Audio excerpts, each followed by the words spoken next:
Welcome to Breddren Production, Flat Key Entertainment Recording Studio Tour 2018. I'll take a quick tour of my studio. First of all, the studio is composed of 3 facilities per se. You have a DJ setup, as you saw in the corner. And you're currently looking at my main mixing desk, my keyboard stand, and then of course the production desk, which is coming up right about now. Should be to the right. I'll go through a list of equipment that I currently use in my production. Before I do that, first off, I want to thank a few people. My daughter for helping me film this. My 12-year-old daughter did an outstanding job filming. She has an eye for it. What you're currently seeing is my keyboard stand, built by one of my best friends. Basically, gave him the idea, he built the keyboard stand for me. And shifting to the left is the main mixing desk.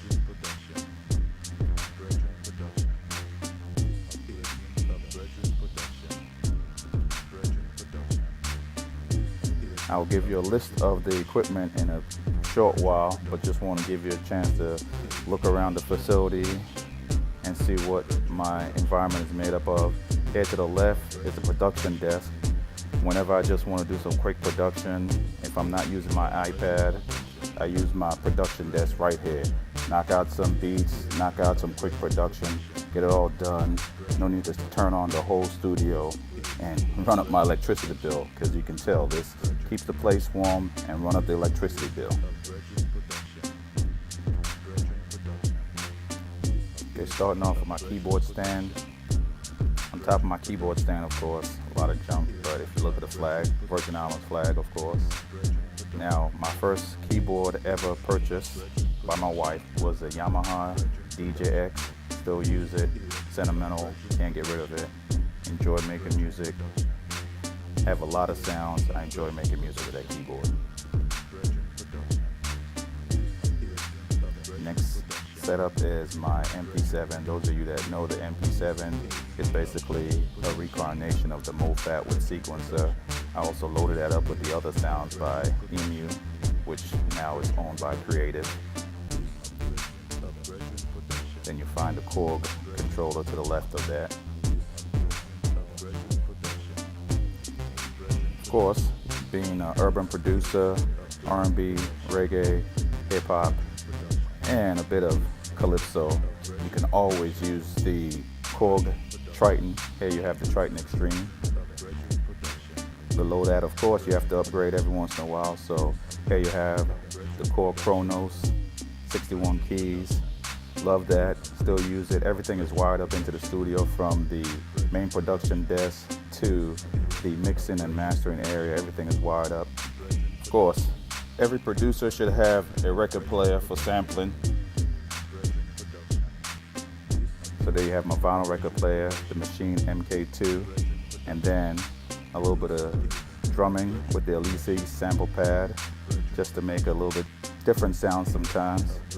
Don't really use the MK2 anymore, but still have it. Below you see my MIDI controller, don't use anymore. Then this rack is the equipment, the Motu MIDI interface that connects everything into the studio. Then below that is the Yamaha TG300. That sucker, still use it to this day. It's very old, but still use it. Then you had my amp. Now this desk is the production desk. My production desk, whenever I just want to go down and make some music, basically bring up the production desk. Built this myself. One weekend I decided I need to build a different desk. Had all this equipment on the other desk, so I separated them out and created a production desk. On this desk you have the MPC Touch. Love it, use it, enjoy it. I'm an MPC guy. Then of course you have the Roland TR8 to the left. TR8 is loaded with all kinds of sounds, the 808, 909, 727, 707, 606, all of the sounds from back in the 80s. Then you have your Focusrite iTrack. I use my iPad mini to make some music sometimes, so I use that to connect it into the studio. Then here you have the Motu 828. Then you have Aphex Project Studio, Roland digital mixer, and below that is a Rode stereo mixer. On this side you have the Integra 7, the Phantom XR, and the Motif ES rack, and of course another iPad. Then you have the RNC 1773 connected into the TC Electronics Finalizer Pro 96K. As you can see, everything is controlled from a Dell workstation running Studio One, just booting up. Then of course this monitors are KRK Rocket 4s, great monitors, nothing to really critically mix on.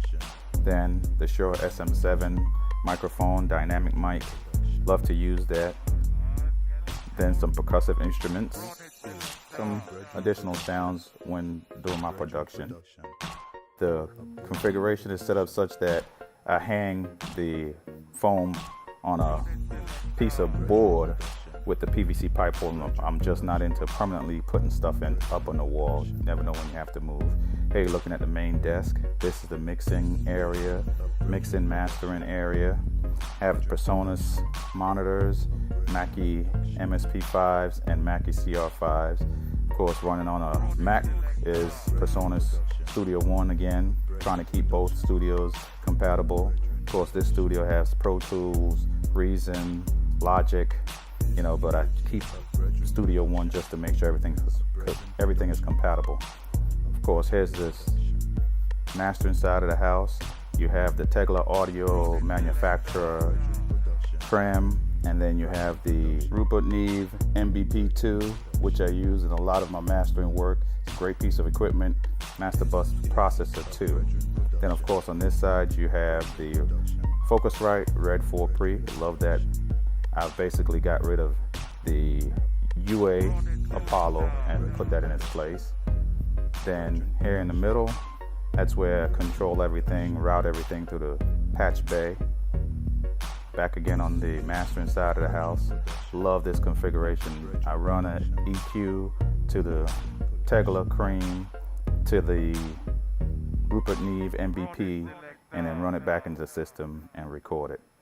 Here below the Focusrite Red 4 Pre, you have the Drama bus compressor. Then you have the Focusrite ISA2. Then you have the SSL XL mic pre and the PreSonus Eureka. Of course, VIP, soft instruments, whole bunch of soft instruments. Center on the mixing console is an iPad attached to the Mac as another monitor running the Isotope Insight to give me some information on the audio mixing and the mix structure.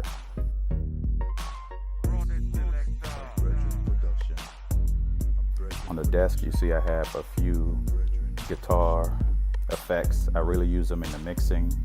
You gotta always have a tape echo. I have the VST, but I also like having the hardware. You never know when you'll need the hardware. On top of the desk, another RNC 1773. Then I have my old Alesis Nano Comp. Had that since the beginning. Can't seem to get rid of it. Then you have the Rupert Neve 500 series rack with Alesia stereo EQ for mastering. Breddren production. Breddren production. A Breddren production. Once again, my mixing area with the guitar effects that I use. Also have the Lexicon MX400 XL that I use outbox. I would like to say thank you to my wife for letting me do what I do. Hey, sometimes I spend hours in the studio, but she always let me do it. Finally, if you have any need for production, mixing, mastering, anything, please drop me a line at breddrenproduction@gmail.com. Again, drop me a line. We'll see what I can do. Hey, it's not all about the money. Sometimes it's just the project and enjoying work on the project. So drop me a line. Once again, thanks for visiting. Peace, love, and prosperity in 2018 and beyond.